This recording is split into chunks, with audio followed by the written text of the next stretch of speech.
Hey yo, welcome back to Annie Recaps. In today's episode, we're recapping Undefeated Bahamut Chronicles. Before we go on, please subscribe to our channel if you want to find best animes from all over the world for your viewing pleasures. Now, let's begin. The scene starts with Lux Arcadia chasing after something when he suddenly stumbles and falls into a girl's washing area. He finds himself above a naked girl and ends up embarrassingly complimenting her in front of everyone. So, they locked him up in a cell. Lux tried to explain that it was an accident when Krulsifer Einfolk came to check on him. He was soon called to the office and realized that he is currently at the Royal Knight Academy. It turns out Lux is a former prince of the Arcadia Empire and is here on the headmaster's request to work at the academy and train, since there are still a few male drag knights left, and so he is an asset. Chalice and Tilfer were about to protest when the blonde girl from earlier barges in and refuses to accept the arrangement. Turns out that she is the new princess of Arcadia Empire, Lizasharte Atismata. She is known as the strongest undefeated and challenges Lux to a duel, and if he loses, he'll have to spend the rest of his days in jail. Lux is known as the weakest undefeated, and so this interesting match will be between the strongest and the weakest undefeated Dragon Knights.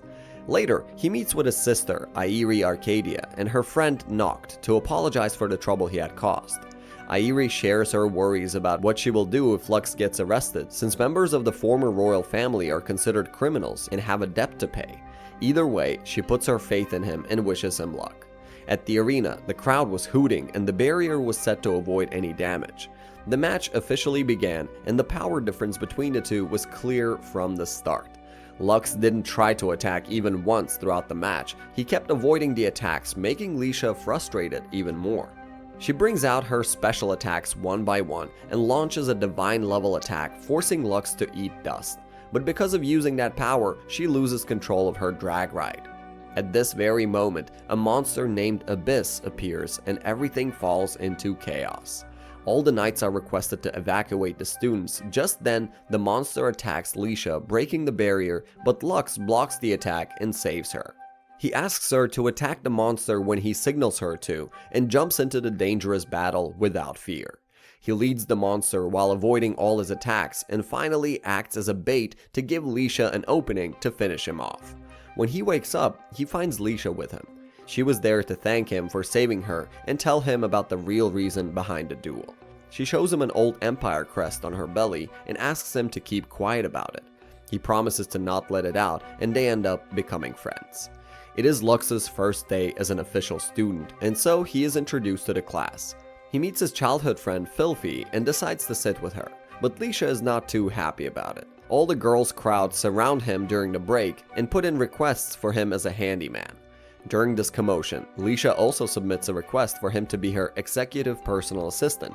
Whoa, I didn't expect her to be so forward, but while Fee tries to get Lisha to back off, Krulsifer interrupts them and takes him out of there. She requests him to find the rumored black hero, whose identity is still a mystery to this day. Lux dreams of the scene from the past when his brother Fugil was speaking about some human experimentations, and he was asking him to minimize the casualties, which he only laughed off. Lux wakes up to an unexpected situation. It turns out that Fee is his roommate and the sister of the headmaster somehow. He ends up in her bed, causing a huge misunderstanding for anyone who sees it.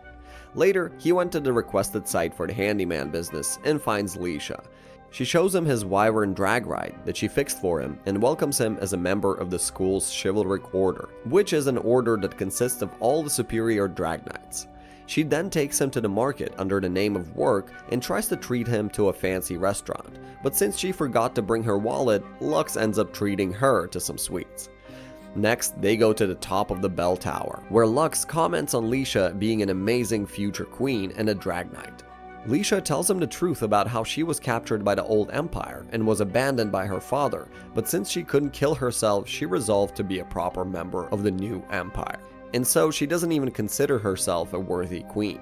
Lux thought about what Lisha had said, and it reminded him of the time 5 years ago when his brother had killed everyone to save himself and called him a weakling. The next day, another abyss attacked the academy, so the chivalric order and the other drag knights were deployed to deal with it, but Lux couldn't go because he is a foreigner. It appears that the Abyss is being controlled by a whistle, and the one controlling them is a commander of the royal capital. He is from the old empire and betrayed the new empire to take revenge. He calls the rebels, forcing the Drag Knights to retreat. Leisha tries to cover the squad but gets overpowered quickly. It turns out that the commander is the man who engraves that crest on her. Lux comes to her rescue the moment the man tries to attack Leisha, but since his Wyvern is weak, he ends up taking out his black sword. And that marks the return of the black hero, whose identity has always been a mystery and who's the destroyer of the old empire rather than a savior. After the fight with the Abyss and the Rebel, the girls throw a secret party for Lux since he came to the academy and helped out with such an important situation. It appears that he has a lot of work requests piling up, so the headmaster announces a contest that whoever gets the priority form from him within 1 hour will get Lux to themselves for a whole week. Lux runs and hides and almost gets caught by Leisha and Fee, but somehow manages to get away. He accidentally enters the dressing room, and although Crucifer discovers him, she keeps quiet about it and later deceives poor Lux and takes the form from him. Now Lux has to act like her boyfriend for a whole week. Later, the headmaster shows him the whistle that was used to control the Abyss and informs him about the investigation that will be conducted soon on Chivalry Order. She asks him to confirm whether the whistle is the key during the investigation. Before parting ways with her brother, Airi warns him about Crucifer because she finds her suspicious and that she might be hiding something. The next morning, Crucifer tells Lux about the real reason behind her request. Her family sends her here to find a high-ranked noble and get married, but she wants to push it back as much as she can, and so Lux's role is to pretend to be her boyfriend in the upcoming family events. On the first day, they went on a date while Leisha along with Fee decide to follow them. Lux and Crucifer went to visit a store to get his measurements and then take a tour to eat something. On their way back, they were attacked by some rebels. It seems that they were after Crucifer. Lux distracts them while Crucifer launches her drag ride. She takes care of them with a single swipe. One of them tried to get away, but a woman with black hair stopped them on his way. Turns out she's the butler of the Einfolk family, Altalise. Over dinner, Altalise came to know about Lux being Crucifer's boyfriend, and at this moment, a blonde man named Balzarit shows up claiming to be Crucifer's future husband. It appears that they are set up by their family to marry each other, but since Crucifer refuses to accept, Balzarit challenges Lux to a duel to decide whether she can have her way or not, and so a double duel has been decided. Balzarit seems to be involved with a hood man. It appears that the key to enter the ruin is actually a girl, and it's most probably one of the knights. An official conference is conducted to address the matter regarding Abyss and Ragnarok investigation, and somehow Balzarit has been put in charge to supervise the investigation of the ruin. At the academy, the headmaster informs all the knights about the upcoming investigation and leaves the horn whistle in Lux's care. At the end of the meeting, Lux notices Crucifer there and went to ask about it because being a transfer student, she can't participate in the drill, but she has asked for a favor to be in the drill so she could achieve her goal. On the day of the drill, everyone was shocked to see Balzarit there as their supervisor.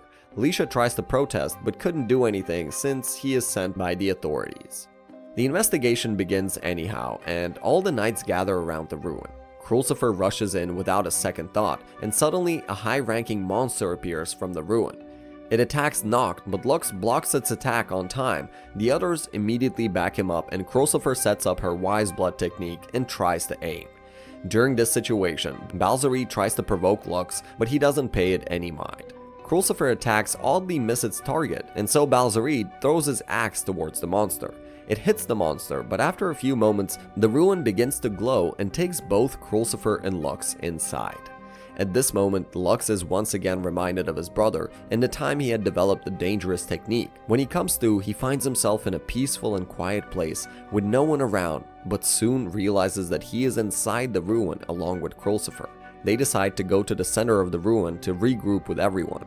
On their way, Crucifer starts to feel weak, and Lux helps her out. When they get there, Crucifer walks to the center of the altar while Lux takes out the whistle to test it out. But it turns out that the key is not the whistle, but Crucifer herself. Lux is shocked to find out that Crucifer is the key. A door opens as soon as she walks to the center of the altar, and the cave begins to collapse. Lux takes Krulsifer and runs inside the door. There, they find numerous capsules like vessels, and Krulsifer tells Lux that she was found in a box like this by the Einfolk family. She was always treated as if she is different and wanted to find out if she's truly the key to the ruin, and when the ruin reacted to her, she knew the answer. Lux also told her his tragic story of how he, Airi, and his mother were kicked out, and he ends up losing his mother, and how Fi helped him during those hard times, and now he just wants to build a world where everyone he loves can live peacefully. At that moment, a drill comes through the walls of the cave, and behind it is a proud Lisha who came to get them both out. Lux decides to keep quiet about Krulsifer being the key in front of his sister. Airi offers him herbal tea, which Krulsifer sent for him, which was mixed with some sleeping drugs. Krulsifer purposely drugs Lux and goes to the duel alone. Balzareed and Altalis are there, but Balzareed knocks Altalis unconscious before the match begins. Krulsifer and Balzareed fight head-to-head to win the duel, but somehow she couldn't control her divine drag ride properly, and soon gets defeated by Balzareed. He tells her to give up and accepts her fate as a tool when suddenly Lux shows up in his Black Hero drag ride. He fights with Balzareed in Krulsifer's place and figures out the secret behind Balzareed's drag ride. His drag ride can copy and suck power from others' drag rides, and that's why Krulsifer couldn't properly control her ride. Krulsifer couldn't understand why Lux is going through so much for her when she is a nobody to him. At this moment, Airi contacts her and tells her to look over her brother because he won't stop until he sees it to the end. Despite having a hard time, Lux keeps on fighting and defeats Balzareed in the end. He gives Krulsifer a hand and takes her back to the academy. They meet Altalis the next day with a new misunderstanding of him and Krulsifer engaging. Taking this opportunity, Krulsifer lands a passionate kiss on Lux's lips and claims she can do this for him all the time if he marries her. Lisha, who was spying from outside this whole time, gets extremely frustrated and furious after watching the scene and barges in on them to stop them. First, the incident with the Ragnarok in the country, and now a prowler is roaming around the school grounds, so Chalice asks Lux to help them with the patrolling, but for that, he has to dress up as a girl. Chalice also informs him about Celestia Ralgris, who is a senior and the strongest of all drag knights at the academy. Lux has something he wants to say to her, but it is rumored that she hates men. During the patrol, Lux, in his female disguise, notices a girl talking to a cat in the bushes. He was wondering who she is when suddenly a strange man shows up behind him and tries to threaten him. Turns out the girl in the bushes was Celice. She immediately confronts the prowler, but he makes his escape with a smoke bomb. But before he runs, he shoots a dagger at Celice, but Lux gets hit by the dagger while protecting Celice. They were in the medical office to treat Lux's wound when he realizes that he is disguising himself as a girl, so he ends up introducing himself as Luno. In the dungeon, the Hood Man appears again to meet Balzareed. He points his finger at him and something strange happens to Balzareed that only he knows. After that, he blows the horn whistle to call on the Abyss. Tilfer brings Lux to the headmaster's office where Celice was arguing about kicking out Lux since now he is not needed there. Lux refutes that he wants to help suppress the Ragnarok and that she can't do it alone, but Celice would rather do it alone than lending someone else's strength. So the headmaster proposes that they have a duel to decide whether Lux is worthy to fight with the Ragnarok or not. The training camp starts as usual since Celice is now back. She works hard to train herself and the others with diligence. In the evening, Lux receives a message request and is completely shocked to find Celice as the one who sends the request. He quickly disguises himself as Luno and gets the job done. Celice seems to like Luno a lot, so she asks her to hang out. But Lux is a little hesitant since he doesn't want to deceive her, but watching Celice being so sad, he ends up agreeing to it. A girl named Sonia confronts him about his identity as soon as he comes out of Celice's room. But Krulsifer was there and saves him from getting into trouble. It appears that Sonia is one of the people who wants him out of the academy, and that's why she's looking for reasons to kick him out. They met up after lunch the next day and visited several places together. Lux, being a man, couldn't help but to feel embarrassed to see Celice in a bathing suit. Later, they were relaxing under a tree when their conversation led to Celice revealing the fact that she is not actually a man-hater as the roamers say about her, throwing Lux in a complete shock since that is literally the reason why he still hasn't freely approached her. Who knows what other adventures are awaiting our guy Lux? Let's find out in the next episode. I hope you enjoyed the video and the quest that our old Prince Lux is on. Will he reveal his true identity to her, or will she find out on her own? Anyhow, this is no way the end of his journey. There are more interesting adventures waiting for you, so subscribe to the channel to keep up to date, and I'll see you in the next episode. Peace.